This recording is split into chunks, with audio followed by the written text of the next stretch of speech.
Welcome to infinite maths channel. আজকের ক্লাসের topic class 7 এর ভীষণ ইম্পর্টেন্ট চ্যাপ্টার সময় ও দূরত্ব।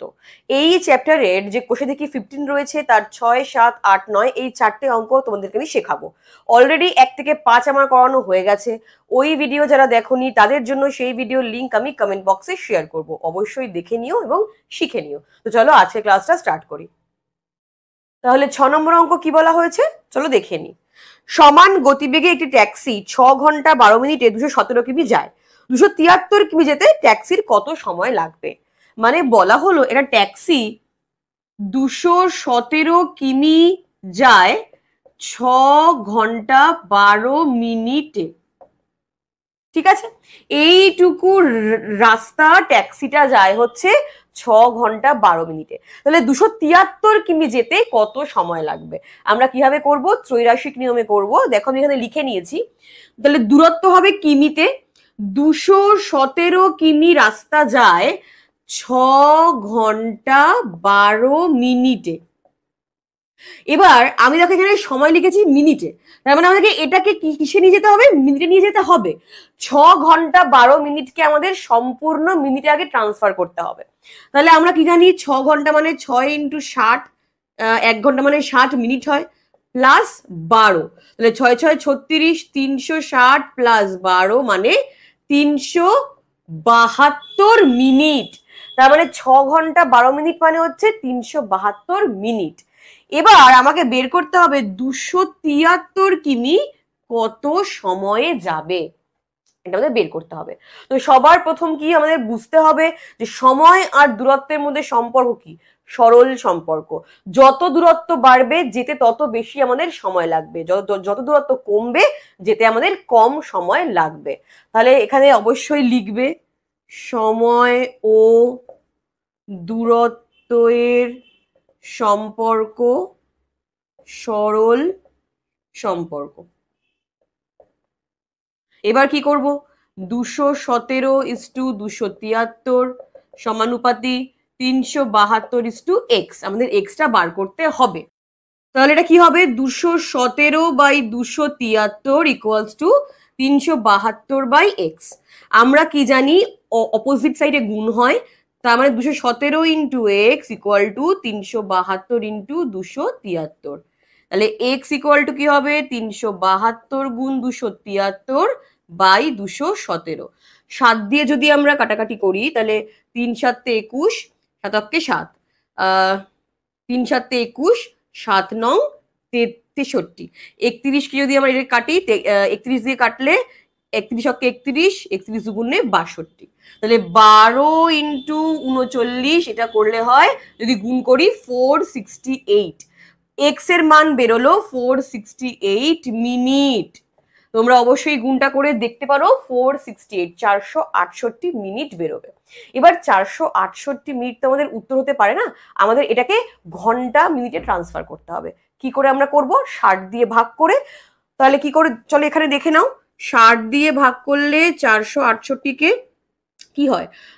7 6 7 42, 420, 8 4। তার মানে 7 ঘন্টা 48 মিনিট। তাহলে 7 ঘন্টা 48 মিনিট হচ্ছে 273 কিমি যেতে ওই ট্যাক্সির সময় লাগবে। তাহলে তোমাদের উত্তর কি হবে? ওই ট্যাক্সির 273 কিমি যেতে কত সময় লাগে? 7 ঘন্টা 48 মিনিট। এবার 7 নম্বর অঙ্ক দেখে নাও কি বলা হয়েছে। আজ আমাদের পাড়ার অয়নদা তার মোটর বাইকে 2 ঘন্টা 5 মিনিটে 100 কিমি দূরত্ব গেছে, কিন্তু শিবুদা তার সাইকেলে ওই দূরত্ব 6 ঘন্টা 40 মিনিটে গেছে। মোটর বাইক ও সাইকেলের গতিবেগের অনুপাত বের করতে বলা হয়েছে। দুজনেই সমান দূরত্ব গেছে 100 কিলোমিটার। একজন মোটর বাইকে গেছে 2 ঘন্টা 5 মিনিটে, আর একজন গেছে 6 ঘন্টা 40 মিনিটে সাইকেলে। তাহলে দুজনেরই গতিবেগ বের করতে হবে। তো দেখো আমি এখানে লিখে নিয়েছি, প্রথমে আমরা বের করব মোটর বাইকের, তারপরে সাইকেলের। তাহলে আমরা জানি গতিবেগ সমান সমান কি হয়? দূরত্ব বাই সময়।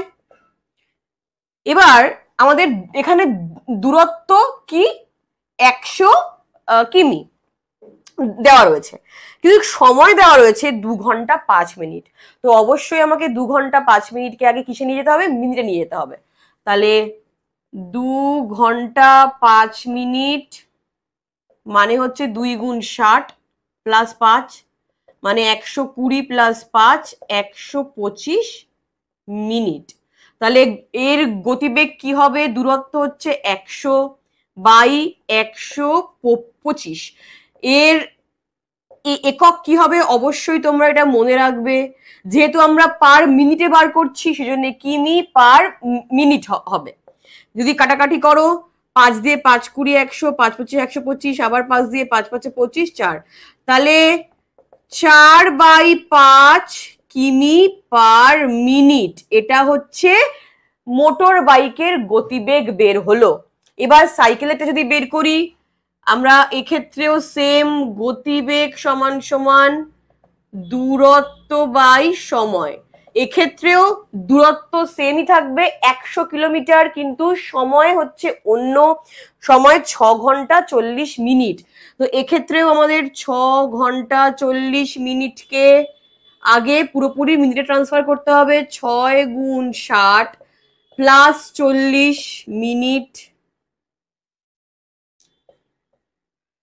6 36 360 প্লাস 40, এটা হবে হচ্ছে 400 মিনিট।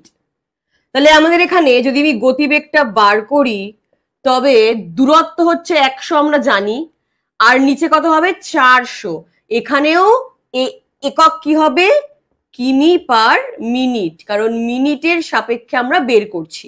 তাহলে কাটাকাটি করলে 1/4 কিমি পার মিনিট।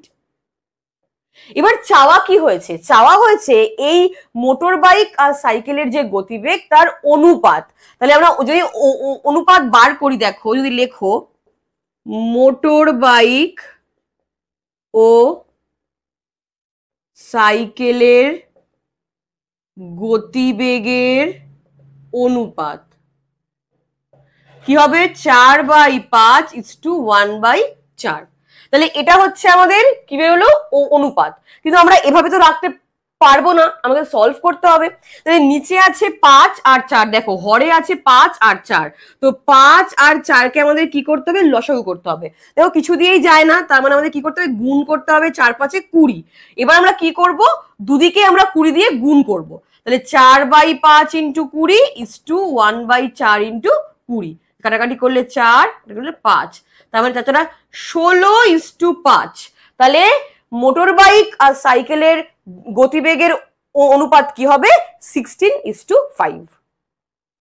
এবার 8 নম্বর অঙ্কে যাই, দেখো কি বলা হয়েছে। সমান গতিবেগে চলে একটি মালগাড়ি 2 ঘন্টা 45 মিনিটে 49.5 কিমি দূরের একটি স্টেশনে পৌঁছায়। 58.5 কিমি দূরের একটি স্টেশনে পৌঁছাতে ওই মালগাড়ির কত সময় লাগবে? তাহলে এখানে আমাদের কি বের করতে হবে? যে একটি মালগাড়ি একটা নির্দিষ্ট পথ, যেরকম 49.5 কিমি 2 ঘন্টা 45 মিনিটে যাচ্ছে, ওই মালগাড়িটি 58.5 কিমি কত সময়ে যাবে? তো দেখো আমি এখানে লিখে নিয়েছি। তাহলে দূরত্ব হবে কিমিতে আর সময় হবে কিন্তু মিনিটে। তাহলে এখানে কি বলেছে?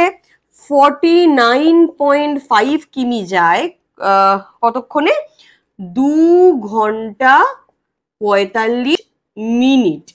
তো সবার আগে আমাদেরকে এটাকে মিনিটে ট্রান্সফার করতে হবে। কি করে করব? 2 গুণ 60 প্লাস 45 মিনিট।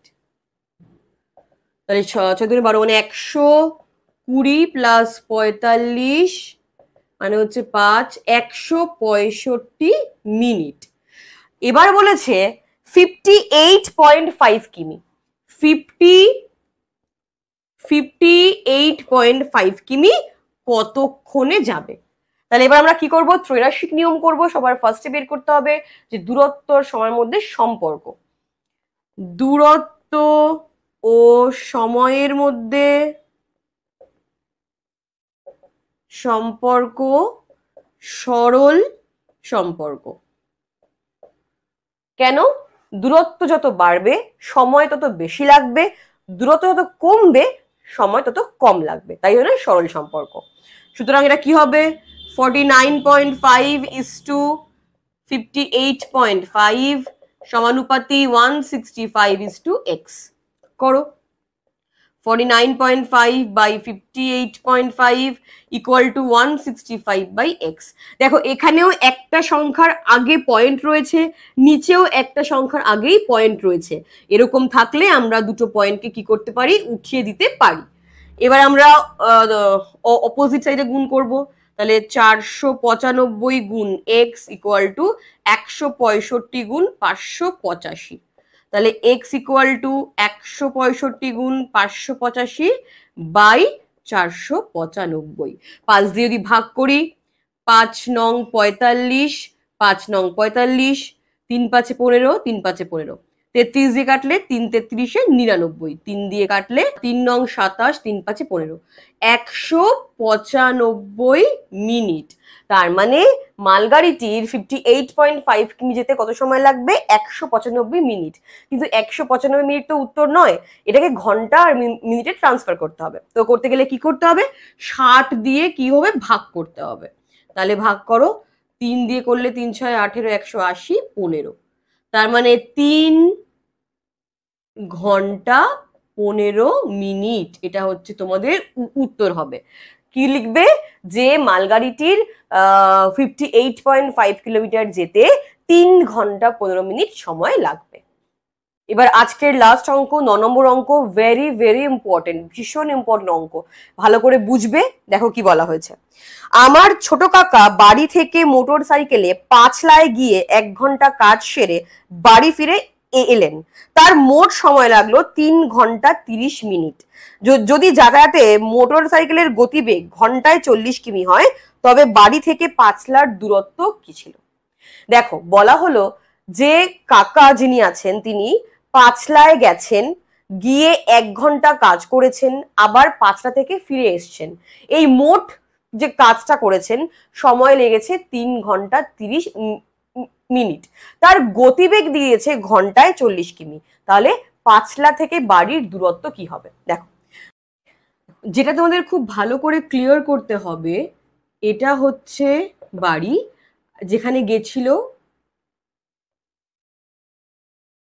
মানে বাড়ি থেকে যে পাঁচলায় গেছে, এই যে রাস্তাটা গেছে, গিয়ে এখানে 1 ঘন্টা কাজ করেছে, করে আবার সে বাড়িতে ফিরে এসেছে। মানে কাকা বাড়ি থেকে এখানে গেছে, গিয়ে 1 ঘন্টা কাজ করেছে, আবার ওখান থেকে বাড়ি ফিরে এসছে। এই যে পুরো প্রসিডিওরটা কত সময় লেগেছে, 3 ঘন্টা 30 মিনিট। তাহলে 3 ঘন্টা 30 মিনিটের মধ্যে উনি বাড়ি থেকে গেলেন, গিয়ে ওখানে 1 ঘন্টা কাজ করলেন, করে আবার ওখান থেকে বাড়িতে ফিরে এলেন। তাহলে তোমাকে আগে বার করতে হবে যে ওনার যেতে কত সময় লেগেছিল এবং আসতে কত সময় লেগেছিল। তাহলে দেখো খুব ভালো করে বোঝো, এই 1 ঘন্টা যদি আমি এই 3 ঘন্টা 30 মিনিট থেকে বাদ দিয়ে দিই, যেই সময়টুকু উনি কাজ করেছেন সেই সময়টুকু বাদ দিয়ে দিলে বাকিরও যেটা মানে পড়ে থাকবে, সেটা কি হবে, ওনার যাওয়ার আর আসার সময়। তাহলে এখানে অবশ্যই তোমাকে লিখতে হবে কাকার বাড়ি থেকে পাঁচলার যাওয়ার ও আসার সময় লেগেছিল 3 ঘন্টা 30 মিনিট থেকে 1 ঘন্টা কি করতে হবে, বিয়োগ করতে হবে। তাহলে অবশ্যই কি থাকবে, 2 ঘন্টা 30 মিনিট। তোমরা সবাই জানো 2 ঘন্টা 30 মিনিট থেকে 1 ঘন্টা বাদ দিলে কি পড়ে থাকে, 2 ঘন্টা 30 মিনিট। এবার খুব ভালো করে বোঝো, এই 2 ঘন্টা 30 মিনিটে উনি গেলেন, আবার ফিরে এলেন। তাহলে আমরা 2 দিয়ে ভাগ করি, তাহলে আমরা কিন্তু যাওয়ার সময়টাও পেয়ে যাব, আবার ফিরে আসার সময়টাও পেয়ে যাব। সুতরাং কাকার যাওয়ার সময় লেগেছে, যদি 2 ঘন্টা 30 মিনিটকে কি করো, 2 দিয়ে ভাগ করো, তাহলে কি থাকবে 1 ঘন্টা 15 মিনিট। ভালো করে বোঝো, এই কনসেপ্টটা এখানে এই অঙ্কের ক্লিয়ার করা ভীষণভাবে প্রয়োজন। যে 3 ঘন্টা 30 মিনিট টোটাল সময় লেগেছিল, যে বাড়ি থেকে উনি ওনার যে জায়গার কাজের জায়গায় সেখানে গেলেন, গিয়ে উনি 1 ঘন্টা কাজ করলেন, আবার ওইখান থেকে ফিরে এলেন, এই টোটাল সময় লেগেছে 3 ঘন্টা 30 মিনিট। তাহলে 1 ঘন্টা যদি বাদ দিয়ে দিই, যে যেটুকু সময় উনি কাজ করেছেন বাদ দিয়ে দেওয়ার পরে 2 ঘন্টা 30 মিনিট পড়ে রইল, এই 2 ঘন্টা 30 মিনিট হচ্ছে উনি গেলেন আবার ফিরে এলেন। এবার ওনার যাওয়ার ফেরার সময় তো একই, ওনার যেতে যতটা সময় লেগেছিল ফিরতেও ততটাই সময় লেগেছে, কারণ গতিবেগও এক আর দূরত্বও এক। তার মানে এই দুটো সময় যদি লেগেছে আমরা 2 দিয়ে ভাগ করে দিই, তাহলে আমরা পেয়ে যাব যেতে কত সময় লেগেছে, ফিরতে কত সময় লেগেছে। ঠিক আছে, তাহলে আমরা যাওয়ার সময় যে লেগেছে বের করেছি, এটাই হচ্ছে ফেরার সময়ও। তাহলে কি করলাম, 2 ঘন্টা 30 মিনিটকে 2 দিয়ে ভাগ করলাম, 2 ঘন্টাকে ভাগ করলে হয় 1, 2 মানে 2 কে 2 দিয়ে ভাগ করলে 1 হয়, তাই 1 ঘন্টা, আর 30 মিনিটকে ভাগ করলে হয় 2 দিয়ে 15 মিনিট। ক্লিয়ার হয়েছে? তাহলে এবার আমরা কি করব, ঐকিক নিয়ম করব বা ত্রৈরাশিক নিয়ম যেটা বলি সেটা আমরা করব। তাহলে এখানে হবে সময়, যেটা হবে হচ্ছে মিনিটে, আর এখানে হবে হচ্ছে দূরত্ব, যেটা হবে কিমিতে। তাহলে বলা হলো তার গতিবেগ ছিল ঘন্টায় 40 কিমি, 40 কিমি পার ঘন্টা। তাহলে অবশ্যই 1 ঘন্টা মানে হচ্ছে 60 মিনিট, তাহলে 60 মিনিটে উনি গেছেন 40 কিমি। এবার আমাকে বের করতে হবে 1 ঘন্টা 15 মিনিটে উনি কতটা রাস্তা গেছেন, তাহলে আমরা বের করতে পারবো পাঁচলা আর বাড়ির মধ্যে দূরত্ব কত। তাহলে এবার 1 ঘন্টা 15 মিনিটকে যদি আমাকে পুরোপুরি মিনিটে ট্রান্সফার করতে হয়, তাহলে কি হবে, 1 ঘন্টা মানে 60 প্লাস 15 মানে 75 মিনিট। এই 75 মিনিটে কত গেছে আমাদের সেটা বের করতে হবে। তাহলে সময় আর দূরত্বের মধ্যে সম্পর্ক, সরল সম্পর্ক আমি আগের 3টে অঙ্কতে ক্লিয়ার করেছি, যে যত দূরত্ব বাড়বে সময়ও তত বেশি লাগবে, দূরত্ব কমলে সময় কম লাগবে। তাহলে আমরা কি করব, 60:75 ইকুয়াল টু 40:x, তার মানে 60/75 ইকুয়াল টু 40/x। এবার যদি আমরা অপোজিট সাইডে গুণ করি, 60 গুণ x ইকুয়াল টু 40 ইন্টু 75, এখানে করো, তাহলে x ইকুয়াল টু কি হবে 40 ইন্টু 75/60, কাটাকাটি করলে 2 দুগুণে 4, 3 দুগুণে 6, 3 25 75, তাহলে 25 কিমি। তাহলে পাঁচলা ও বাড়ির মধ্যে দূরত্ব কত, 25 কিমি। ভীষণ ইম্পর্টেন্ট অঙ্ক, ভালো করে বুঝবে, যদি না বুঝতে পারো বারবার তোমরা দেখবে, দেখে কিন্তু ভালো করে তোমরা বোঝার চেষ্টা করবে।